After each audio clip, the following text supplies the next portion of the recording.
በየትኛው ልጥራሽ ልበልሽ እህቴ? አቤት ያንቺ ድካም አወይ ያንቺ ልፋት፣ እረፍት የሌለበት ሁሌ መንከራተት። ከእናት አገርሽ ወጥተሽ ተሰደሻል፣ የሚየን ጎጆ ላሙቀው ብለሻል።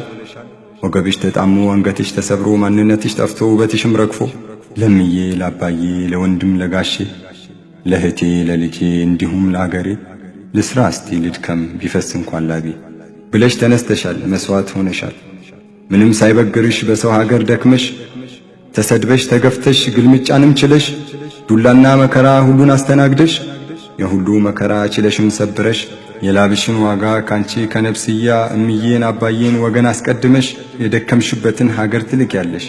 መች በዚህ አብቅቶ ዲኔንም ላስጠብቅ ኢስላሜ ይከበር ኢስላም ከሚቸገር ሰውነቴ ይለቅ ብለሽ ተነስተሻል፣ ኢስላምን ረተሻል።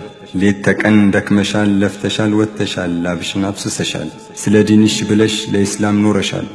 ተጎዱ ታመሙ ተቸገሩ ሲሉሽ ከየትኛውም ቀድመሽ ፈጥነሽ ትደርሻለሽ።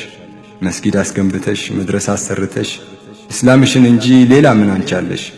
ጀግና የጀግና እናት ያቺ ቆራዲቱ አረብ ሀገር ብለው አንቺን የሚንቁ አንቺን የሚኮንኑ አንቺን የሚወርፉ የአረብ ሀገር ሴቶች ብለው የሚያጥላሉ ይናገሩ ያምጡ ምርጥ ተወዳዳሪ ከአውሮፓ ከኤዥያ እስቲ እንደነዚህ እውነትን እንናገር ሐቅን እንመስክር። የእውነት ሱመያ በጽናት የሚታገል በሳውዲ በዱባይ በኳታር በሊብናን በየመን በመስር እንዲሁም በኦማን ችግር ተጋፋጭ ለዲኑ የሚታገል የእውነት ሱመያ ጽናቶች እንበል። የደረሰብሽ ግፍታዬ ስቃይሽ ዛሬ የሆነ ያህል ይሰማል ድምፅሽ። ምርጥ ተምሳሌት ነሽ የጽናት ማሳያ መቼም አትረሺ ውዲቷ ሱመያ።